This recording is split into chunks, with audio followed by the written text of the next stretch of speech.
This video was made possible thanks to CuriosityStream.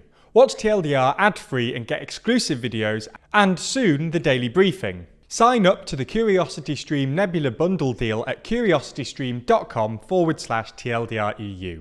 Over the past few weeks, Putin has given a whole load of slightly long-winded speeches justifying his invasion of Ukraine.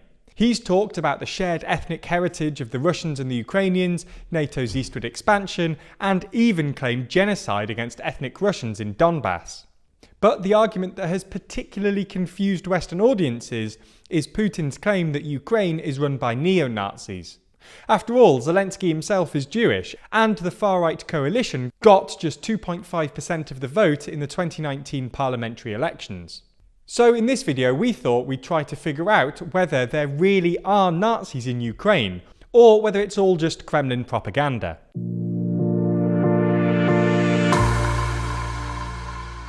Now, before we get into this video, a quick disclaimer. All these terms, fascist, neo-Nazi, nationalist, are nebulous, and different people define them differently.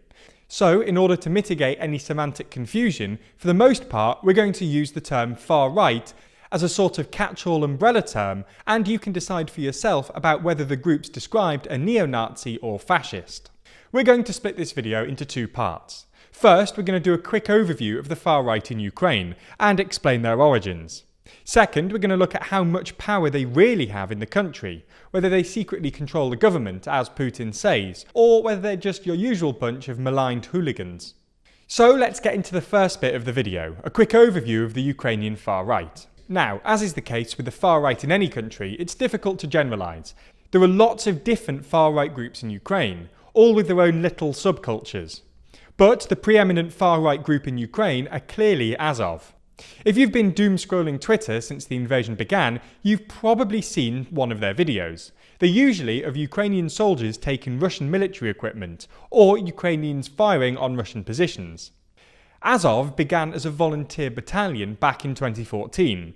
For those of you who don't know, when Russian-backed separatists claimed parts of Donbass as independent territory back in early 2014, the Ukrainian army was underfunded and under-equipped. To fight back against separatists, the Ukrainian state relied on 30 or so volunteer battalions, which were basically just groups of Ukrainians who were willing to defend Donbass. One of these volunteer battalions was called the Azov Battalion. A significant fraction of Azov's membership came from a group called Patriot of Ukraine, a self-described revolutionary nationalist organisation led by a guy called Andriy Beletsky. Beletsky is a pretty unsavoury bloke. Back in 2010, he allegedly said that his mission was to lead the white races of the world in a final crusade against Semite-led Untermenschen, which is German for subhumans. Azov's logo is a combination of the wolf angel and a black sun, symbols both used by the German Nazis.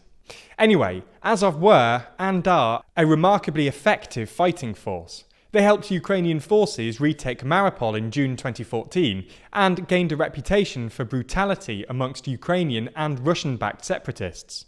The Office of the United Nations High Commissioner for Human Rights, or OHCHR, connected them to war crimes such as mass looting, unlawful detention, and torture. In November 2014, the Azov Battalion were formally integrated into the Ukrainian National Corps when they became the Azov Regiment. Azov maintained a civil faction called the Azov Civil Corps, which has since spiralled out into a political party, the National Corps, and a wider Ukrainian nationalist organisation, the Azov Movement. Since their integration into Ukraine's wider military, Azov have moderated both their image and their ideology. Today, Azov reject the neo-Nazi label and prefer to identify as Ukrainian nationalists. They claim that the wolf's angel in their logo is an abbreviation of the national idea, and a battalion spokesperson told USA Today in 2015 that around 10 to 20% of the unit identified as Nazis. Beletsky, who now leads the National Corps and was a member of the Ukrainian parliament from 2014 until 2019, has also toned down his language. He's denied that he's either racist or an anti-Semite, and cited Israel and Japan as model countries for Ukraine's future development. Today, membership estimates range from between 10,000 and 20,000 people.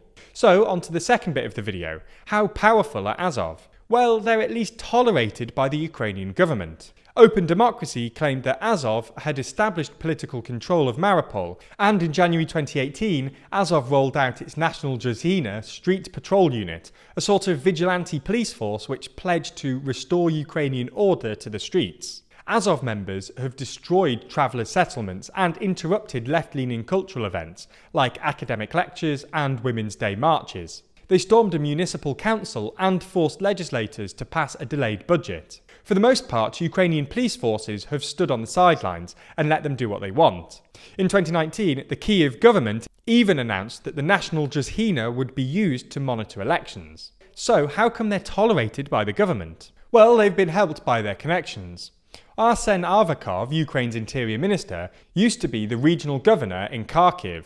Beletsky's Patriot of Ukraine organisation cooperated with Avakov's administration, acting as muscle in business and political disputes, and it's widely believed that Beletsky and Avakov maintained a relationship. Avakov has also appointed another Azov veteran, Vadym Troyan, as deputy minister. But perhaps the overriding reason they're tolerated is that, well, they've helped Kyiv fight Russia, and the Ukrainian state needs help fending off its superpower neighbour. This is understandable. Just imagine your home country being invaded by someone else. You'd be a lot more tolerant of far-right ideologies if they were protecting you from occupation. And while they're tolerated out of necessity, this does not mean that Ukraine is run by Nazis, as Putin claims. The Azov regiment, with about 1,000 members, represents less than 1% of Ukraine's estimated 200,000 personnel. Now, it's obviously more than a bit unusual that a far-right group have their own column of tanks, and we shouldn't downplay this fact. But then again, Kyiv would probably argue that this is necessary to maintain Ukraine's territorial integrity against Russian aggression. It's also worth noting that the far-right Svoboda coalition, which includes Beletsky's National Core party, won only 2.5% of the vote at the 2019 election, failing to win a single seat. Beletsky himself declined to run in the 2019 presidential election after polling in the single digits, which was ultimately won by Zelensky, a Ukrainian Jew. All in all, while the far right are definitely more prominent in Ukraine than other European countries, this is at least partially explained, if not justified, by the fact that the Ukrainian state has had to resort to desperate measures to defend against Russian aggression. Furthermore, while they might be more prominent than average, Putin's claims that Ukraine is run by Nazis is wildly overblown. Azov make up less than 1% of Ukraine's army, and far-right parties have 0 seats in parliament. It's far from true that neo-Nazi groups are any kind of leading force in Ukraine, or Europe.